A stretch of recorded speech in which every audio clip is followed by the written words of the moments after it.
Hello, I'm John Rossi, a touring drummer with a love of all things animal. When I'm on the road, I visit as many zoos, aquariums. Hey, wait a minute. What's going on? Hey, what's going on there? Hello? Hello? Hello? We interrupt your regularly scheduled program to bring you Rossifari Zoo news. News you can use from the world of zoos and conservation. Every week, we bring you breaking news and analysis from around the globe, featuring the animals you love and the people who care for them. And here's your anchorman, John Rossi. Hi, hello, how are you? Welcome back to Rossifari Zoo News, your source of everything going on in the world of zoos, aquariums, conservation, and general animal weirdness. Y'all, since we last spoke a week ago, I have had a very weird week with some really cool moments and some sad moments and all points in between. But the highlight of the early part of the week is that I went down to Georgetown in Washington, D.C., and spent the evening hanging out at a Cheetah Conservation Fund fundraiser where Dr. Laurie Marker, the previous Rossifari guest, and also, founder of CCF, was speaking. And it was really, really cool. It was like this dress-up event with food and cool people, and it was a really good time, y'all. Zoe and I went, and we had an absolute blast. The coolest part of it to me was that from the way it was all written up, I kind of got the impression that Dr. Marker was going to be like a keynote speaker. Roll in, roll out, maybe wave at a familiar face or two. And I actually spoke to Dion, the person who kind of made sure that the interview happened back when I interviewed Laurie, to see if there would be the chance for Zoe and I to say hi to Laurie at some point, after the event or whatever. And it turned out that was just not necessary because she was just hanging out, being a friend, being cool. She literally introduced me to different people and told them about my podcast. And it was really weird hearing this famous person in the world of conservation talking about me while I was there. It was really neat and a lot of fun. Laurie and everyone on that team, they're just good people. And I'm not going to lie, anytime I get to hobnob with these people in the industry who I've admired for like a long time, and now I get to be like a part of it, it's a really cool feeling, It's a really unique way to measure how Rossifari is doing, and I really love it. So yeah, that was very cool. And then the other big topic, if you have been on my socials recently, at Rossifari, of course, then you know that on Wednesday night, I burnt the heck out of my left hand, which was especially troubling because I have a gig this upcoming weekend. By the time most of you are listening to this, I will already be on a plane at the butt crack of dawn, heading from Buffalo, New York to Salt Lake City, Utah, where I'll spend a day, and then head to Nevada for a show, and then head back to Salt Lake City, and then back to Buffalo. The crazy life of a musician. But yeah, I grabbed a hot pan. I won't go into more details than that because I won't bore y'all. But it was not my finest moment, and I was in agony. It hurt so badly. I was in shock, but I ran it under cold water and then got immediately to, an emergency room situation and got my hand looked at. And I was told that it was going to be really gross and painful, and I would probably, even with painkillers, wake up throughout the night with it throbbing and have blisters on my hands, and that some of them would crack, and it was going to be a couple weeks of healing. And I was very upset about this and trying to figure out if I could kind of one-handed drum my way through the gig that I have coming up, and it was not my favorite experience ever, weirdly, but I woke up this morning, Thursday morning, the day after that happened, and I literally looked down at my hand and I was like, oh, why are you bandaged? You don't hurt at all. And I left the bandage on until it was, time to take a look and reapply my drugs and rebandage and all that stuff. And y'all, my hand is basically fine. There's no blistering. There are none of the issues nothing has fallen off. I'm just going to put it that way. Nothing has fallen off. I have not gotten hand leprosy. But I'm shocked. They really, I know that doctors like to give you like worst case scenario situations, but I really thought I was going to be in trouble. And like today, I headed to Aquarium of Niagara to hang out.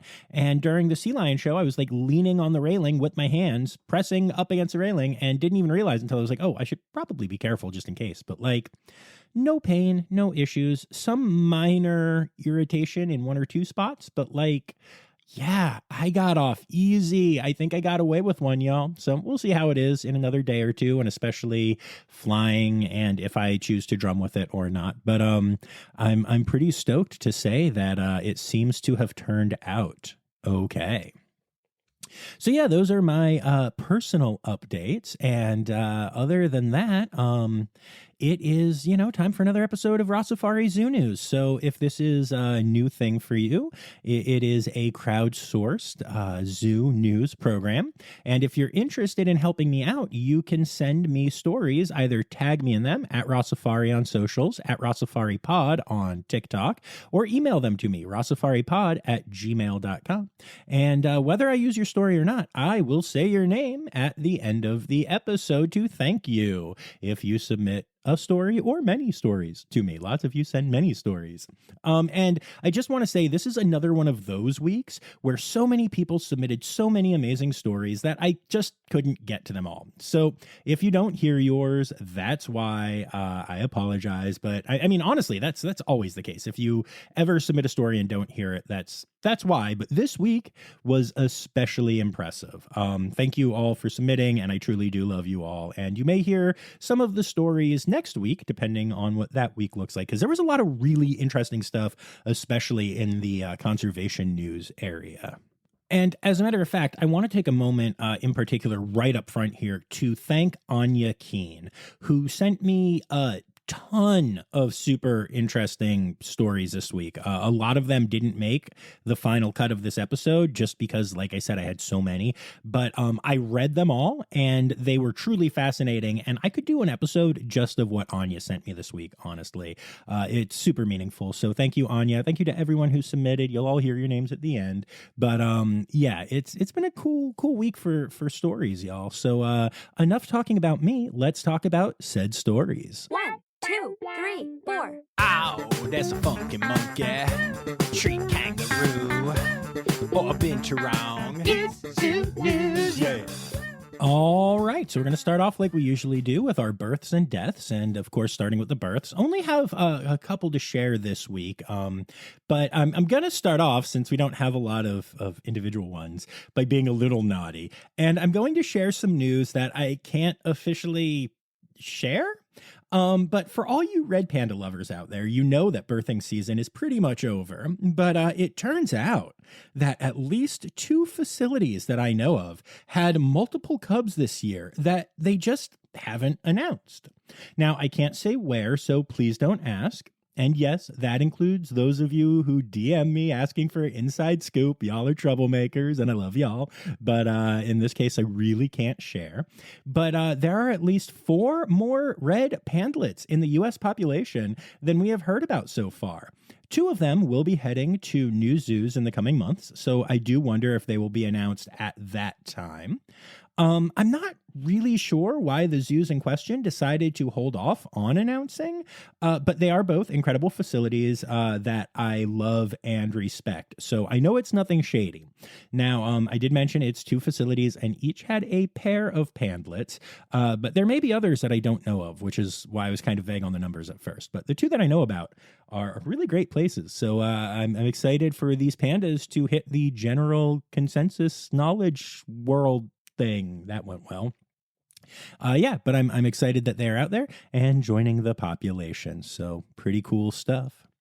And speaking of cool stuff and births, Metro Richmond Zoo has announced the birth of a female Baird's tapir. Her name is Sandia, which means watermelon in Spanish. Now, if you don't know, when tapirs are born and until they mature, they have lines and dots on them that kind of make them look like watermelons. It's really adorable. So yeah, congrats to the team at Metro Richmond Zoo. And that brings us to the flip of the coin, where we do have a bunch of deaths to discuss this week, sadly. And we're going to start off with a really personal one for me, y'all. The North Carolina Zoo announced the passing of their male polar bear, Peyton, on October 25th. Now, Peyton was near the end of an average lifespan for a polar bear, and actually died while being transported from North Carolina Zoo to the Louisville Zoo for a breeding recommendation. The zoo brought a grief counselor on site to help Peyton's team and the rest of the staff deal with the loss. The reason this one is so personal is that I recently went to the North Carolina Zoo for 2 interviews, including one with some of the polar bear team. As part of that experience, I got to meet the bears at the zoo, and y'all, it was an amazing experience. I have met a lot of animals, but meeting polar bears was near the top of the list. It is truly hard to explain just how magical these animals are up close. I teared up when I met the first one, actually. For somebody who meets a lot of animals, that was unexpected. But Peyton will be sorely missed by everyone who knew and loved him, and even by the guests who had the privilege of seeing such an incredible species in his habitat at the zoo. Popcorn Park Animal Refuge has announced the unexpected passing of Artemis, the falcon that lived at the park. Artemis had an unexpected aortic rupture occur overnight and was found dead when staff arrived the following day. Artemis had lived most of her life working at medieval times, where she was constantly tethered, having never lived untethered until she got to Popcorn Park Animal Refuge. Sending love to the team at Popcorn Park during this tough time of unexpected loss, and thanks to them for giving Artemis the best part of her life, right up until the very end of it. Baird Zoo has announced the passing of Gomez, a 30-year-old wrinkled hornbill who had lived at the zoo for 20 years. Gomez was known for being an impatient eater, vocalizing when not being given treats fast enough. While he will be sorely missed, his long life is a testament to the amazing work done at the Baird Zoo. The Jacksonville Zoo has announced the unexpected passing of Yuri, a 13-year-old Komodo dragon. When Yuri started to show signs of decline, the veterinary and herpetology teams raced into action, doing exploratory surgery, performing a blood transfusion from their older Komodo dragon, and trying a variety of daily treatments. Sadly, none of them worked. At this time, the team doesn't know what happened, as they are awaiting necropsy results. Hopefully, those results will bring some peace to the team. The new zoo and adventure park recently said goodbye to Rajan the snow leopard. Rajan was 16 years old and had been dealing with renal disease for over a year. Kidney problems often affect older cats of many species, and though it can be managed for a time, eventually renal disease will mean the end for the cats that face it. Rajan was known, in scientific terms, as the bestest kitty floof, as well as the most handsomest favorite boy. He will be sorely, sorely missed. And then these last two are kind of a different kind. We're going to talk about a couple of people who have passed away in the zoo world. The Rosamond Gifford Zoo in Syracuse, New York, has announced the passing of Ashley Shepard, their collection manager of Asian elephants. While the loss of animals is always devastating, I can't even imagine what it's like for the team there to unexpectedly lose a leader, colleague, and friend. Sending condolences to everyone at the Rosamond Gifford Zoo. And speaking of humans that we lost in the community this week, Seneca Park Zoo announced the passing of one of their zookeepers, Kevin Blakely, known to many as the Penguin Guy. Kevin was known for having an incredible connection with the penguins in his care, often getting to snuggle the birds he loved and that loved him so much. The zoo is actually hosting a fundraiser for SANCOB, an organization dedicated to penguin conservation, and you can donate to it by going to the link on their social media pages at Seneca Park Zoo. I cannot imagine how hard this must be for everyone at the zoo, and I'm sending love to those people and penguins who knew and loved Kevin the best. Moving on from births and deaths, our friends at the Trevor Zoo recently rehabilitated a small otter pup they were hoping to release back into the wild. However, despite their best efforts, the otter became habituated to humans and is unreleasable. As such, she will be living at the otter exhibit at the zoo, where she has been named Scooter. Now, I've talked about it on episodes before, but the otter exhibit at the Trevor Zoo is incredible. It is actually in the natural stream that cuts through the property, and it is huge. They do have a male otter, but the two are being kept separately right now, meaning that as the team was working to rehabilitate this baby otter and then realizing it wasn't going to work out as hoped, they also went in and modified the exhibit so that both otters can live there without sharing space at the moment. It is, however, set up for them to be able to share space down the road. That's just an amazing amount of work. I'm so proud of the team at the Trevor Zoo. And frankly, I am excited to get back to the zoo at some point to see Scooter. Speaking of friends of the pod, our friends at the Greensboro Science Center have teamed up with the North Carolina Wildlife Resources Commission to partake in freshwater mussel surveys. And when I say muscle, I mean like the animal, not like Schwarzenegger's arms. Great analogy, John. Anyway, researchers from the Greensboro Science Center's Conservation and Research Lab went to 5 streams in the area and found, tagged, and released over 1,000 freshwater mussels over the span of 2 days. Understanding this species is very important as they are an indicator species and can also filter up to 15 gallons of water per day. I really love this next story. It's really cute, and a lot of y'all sent it to me. The Denver Zoo regularly does enrichment walks with its flamingos. Keeper staff there noticed that the white-faced whistling duck that lives at the zoo, named Matt Dillon, always seemed interested in the flamingos and even tried to interact with them as they walked past his habitat. So the team did careful introductions that went very well. Introductions? Introductions? Get it? Yeah. Anyway, now Matt joins the flamingos on their enrichment walks where he gets to play with his flamingo friends.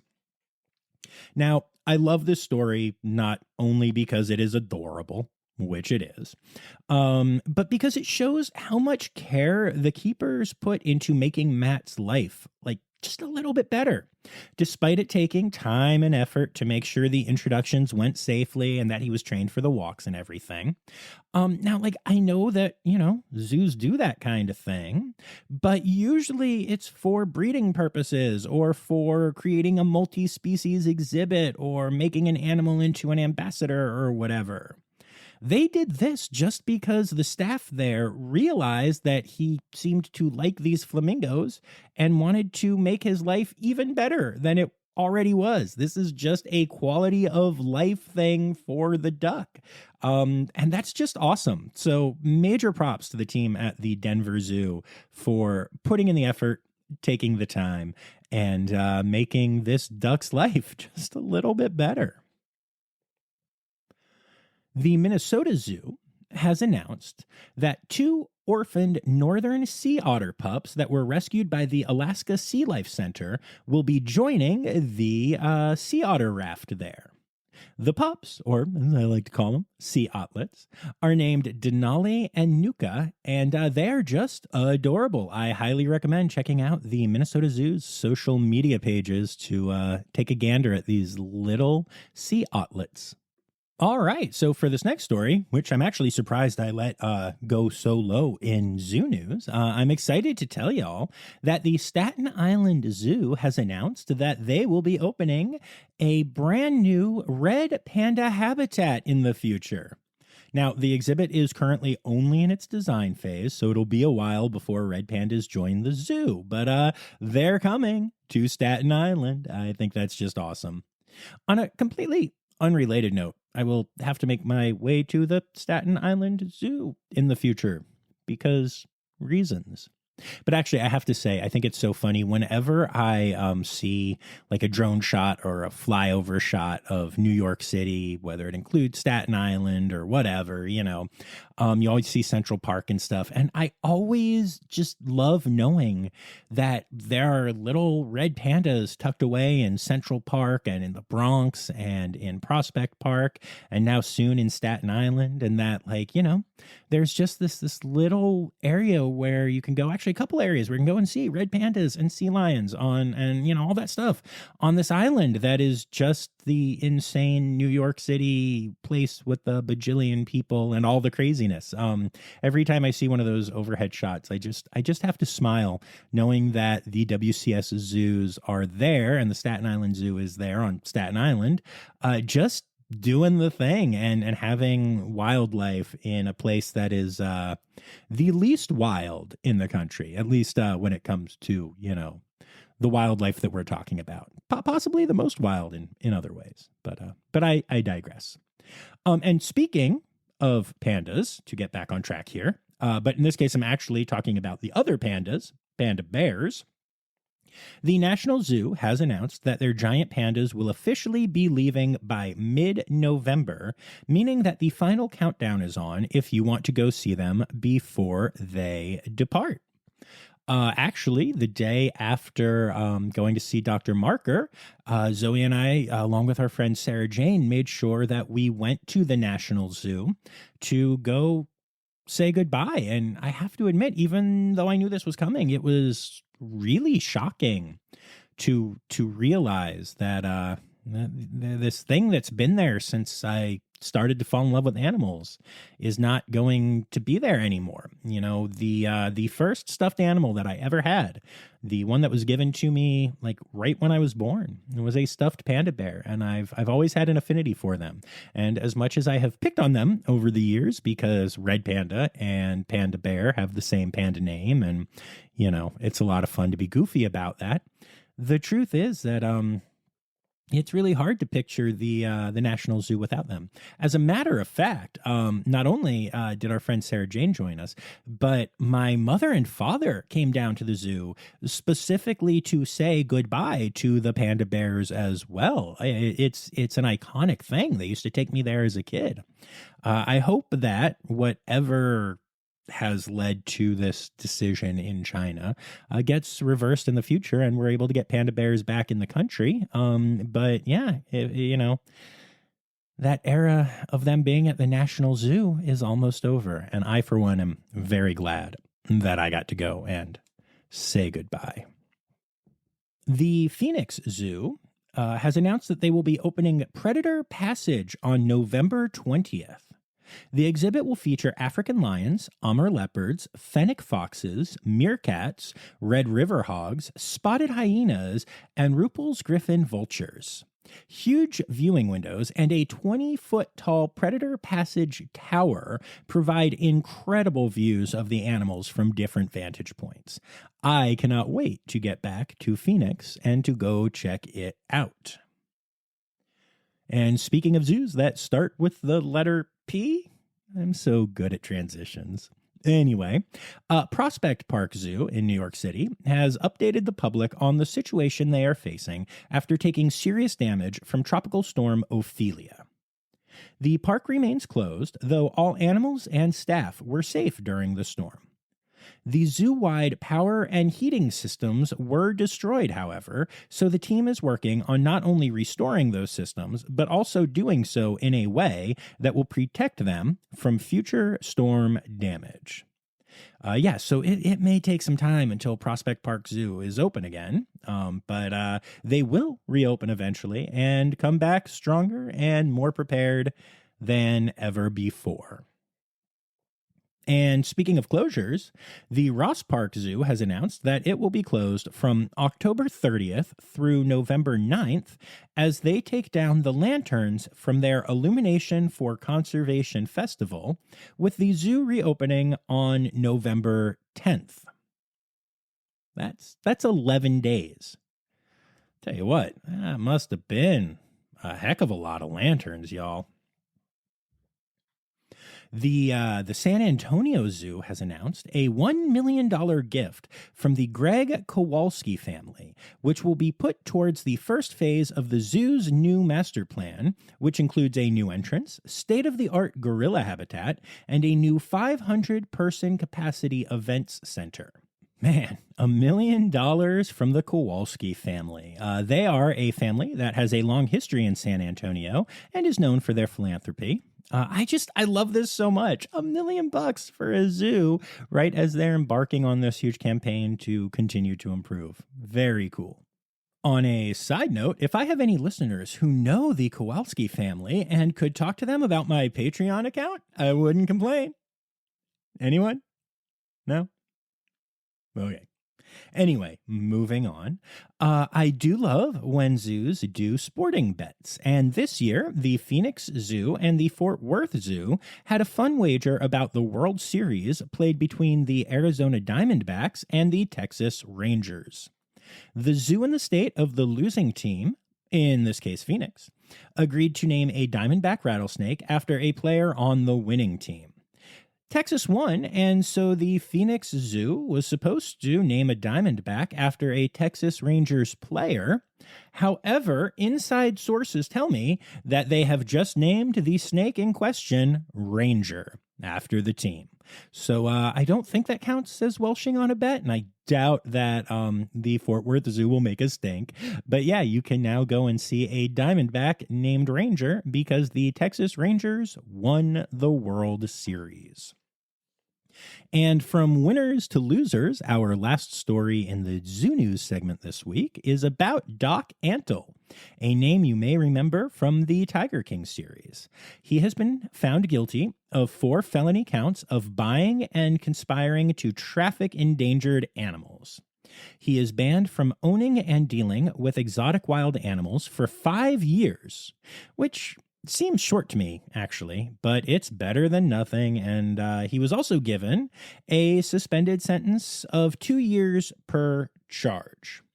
Now, a suspended sentence means that Antle won't actually go to jail unless he fails to meet certain conditions set forth in the sentencing. It's mean to say, but I really hope he screws that up and ends up with his butt in jail. As a side note, congrats to the team at the Oakland Zoo who were asked to assist the Virginia Attorney General's office in helping with the seizure and closure of Wilson's Wild Animal Park, one of the facilities involved in the case.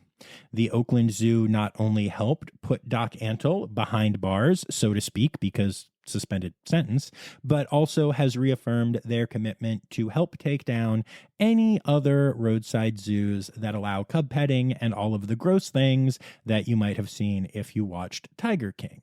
So, yay, Oakland Zoo, boo roadside zoos. And that brings us to Conservation! Conservation! News time! Oh yeah! All right, so the biggest conservation news story this week is the discovery of a new Asian pangolin species.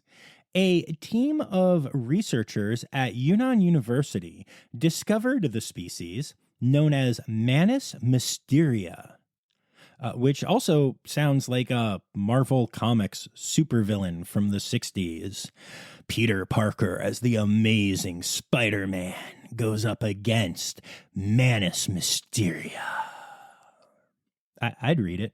But anyway, yeah, new pangolin species, which is really exciting. So that's very cool. And I look forward to kind of learning more about it down the line and seeing how endangered it is and how much humans are trafficking it until we, put a stop to that. But yeah, new pangolin species. Yay! It is November, and Red Panda Network is celebrating with Push-Ups for Pandas, a virtual event running the entire month of November. You set a goal for how many push-ups you want to complete in November and ask friends and family to support you. All of the funds raised will be used for funding forest guardians, anti-poaching efforts, and habitat protection. There is no entry fee, and there are some awesome prizes available. So check it out at redpandanetwork.org or on their socials at Red Panda Network. All right, so I've talked on here before about how avian influenza is ravaging bird populations in general, and how it can have devastating effects on birds like California condors, which are still battling extinction daily despite the intervention of humans in a major way. Well, there is an incredible story out of Arizona that I had to share about this topic and the species. It's about a bird that has been named milagre, or miracle in Spanish. When milagre was a newly laid egg, her mother died of avian influenza. Normally, condor parents take turns taking care of their egg, but with mom gone, Milagre's father holed up in a small space by himself, trying to tend to the egg in an area that was likely to still have influenza around there, and not taking time to get the food or water that he would need to, survive. So, knowing they were likely to lose the father, and also that he wouldn't be able to last long enough to hatch the egg, the Peregrine Fund stepped in and rescued the egg, which also gave the father a chance to leave his disease-ridden space and take care of himself. The team was able to grab the egg and were surprised to see movement when they handled it. They were able to care for the egg until hatch day, when Milagre was piping at the center of the egg, which can lead to an unsuccessful hatching. So staff at the facility had to step in again to assist with said hatching. But hey, they were successful. Milagre did not have avian influenza, which is cool because a lot of hatchlings do come from the egg already infected with the disease. And she has been moved in with foster parents who will raise her to be a good, healthy condor that will hopefully be a candidate for release in the future.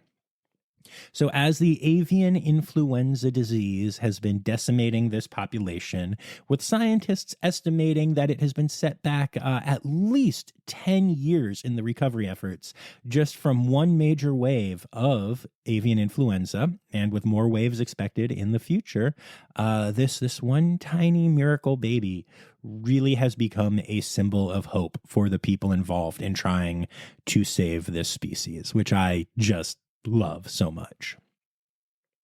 And speaking of avian influenza, they're keeping stories of it crossing over into mammals, which is really terrifying.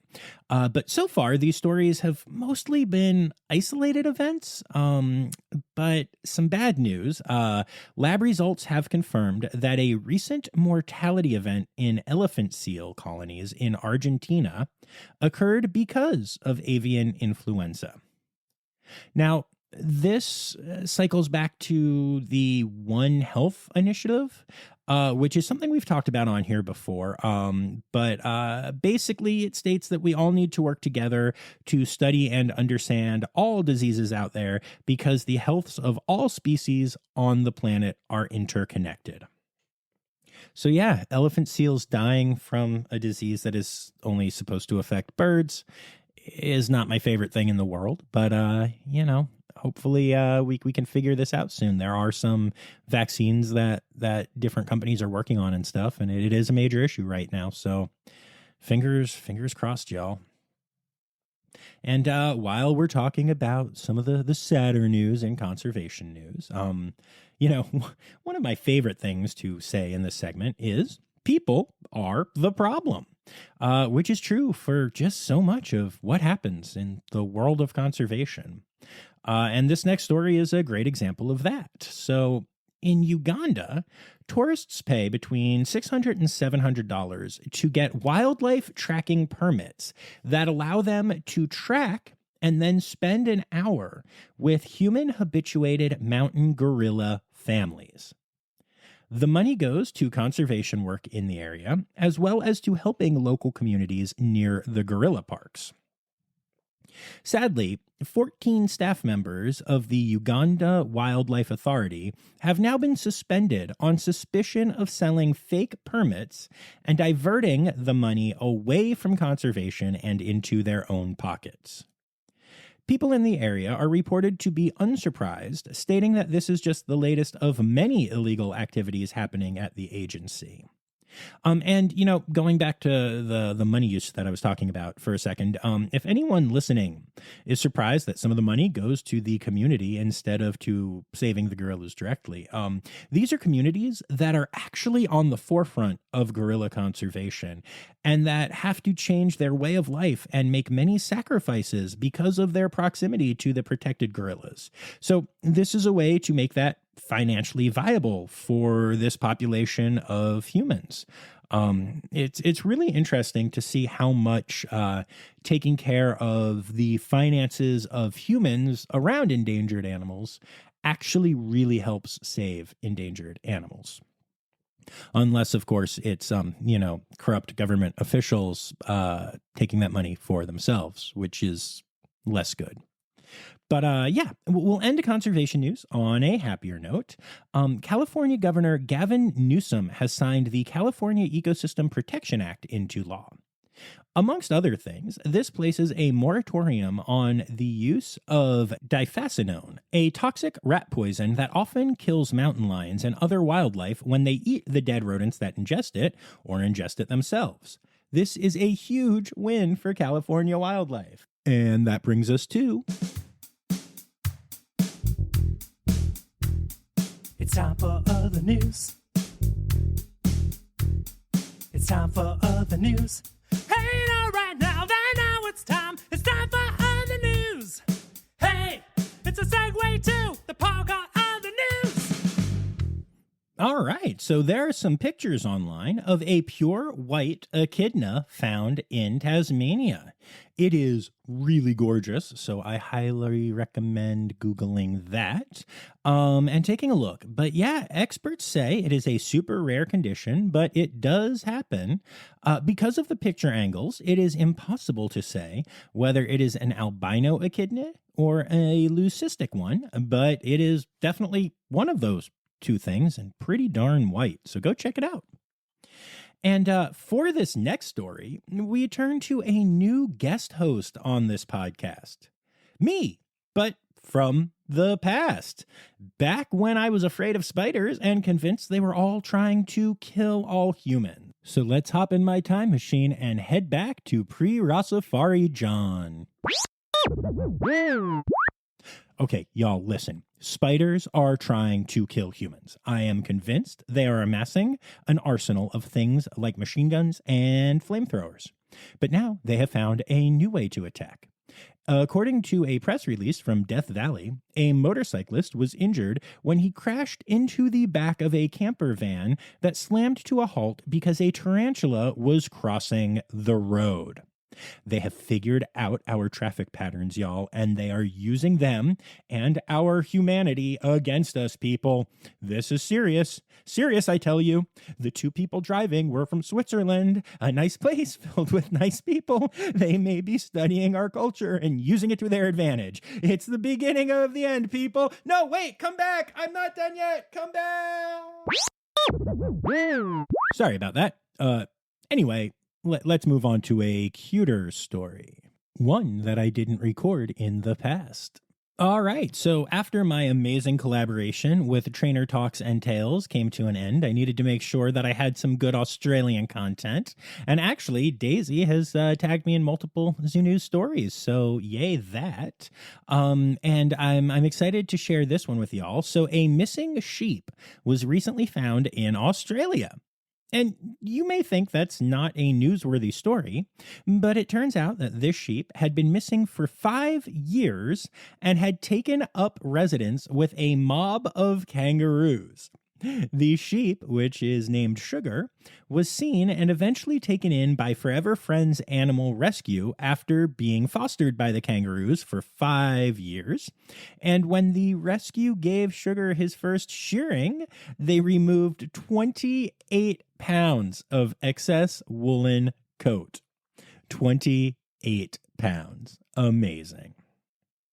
And then last but not least in other news, researchers have discovered that male fruit flies turn to alcohol when they are sexually rejected. In fact, rejected fruit flies consume, on average, more than 4 times the alcohol of their mated counterparts.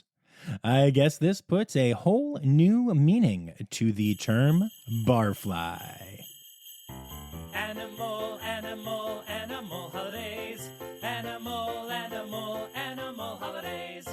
All right, so we are in November, which is Manatee Awareness Month. And moving to our days, Friday the 3rd is World Jellyfish Day, which should really just be called World Jelly Day, but it got the name wrong. Weird. Saturday the 4th is World Numbat Day, and also National Bison Day, assuming that the nation that you are in is, the United States. And then on Sunday the 5th, it is World Tsunami Awareness Day, and also launches Polar Bear Week, which runs the entire week from the 5th through the 11th.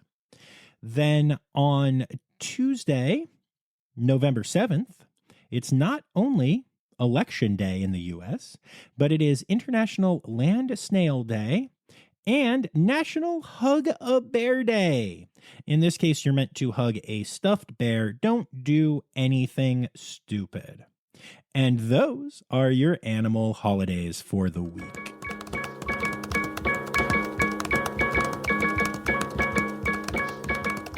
All right, so there you have it, folks. Another episode of Rossifari Zoo News is done. Yay, go team. Although I gotta admit, it felt a little more fun when I had my team with me.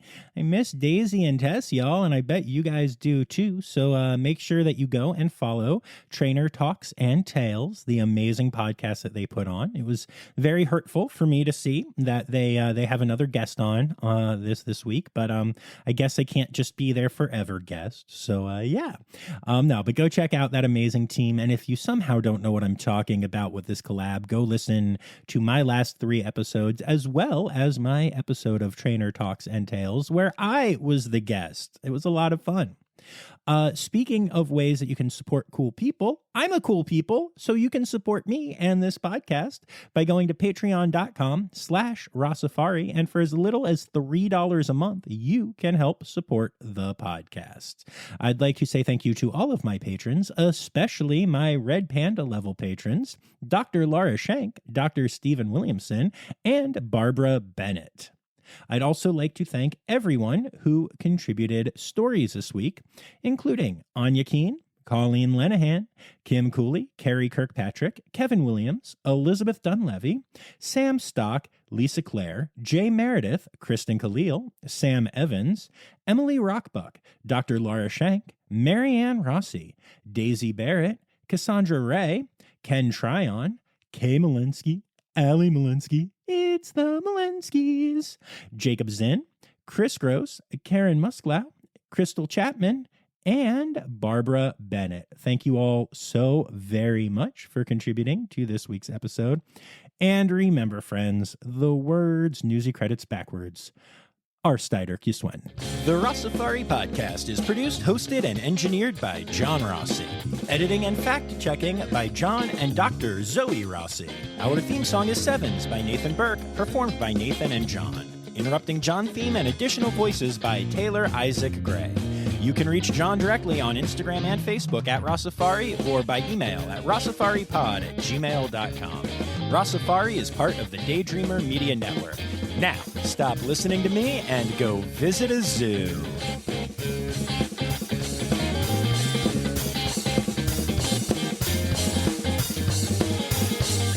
Adorable. I highly check out the recommend. Yeah. In fact, rejected flute fries.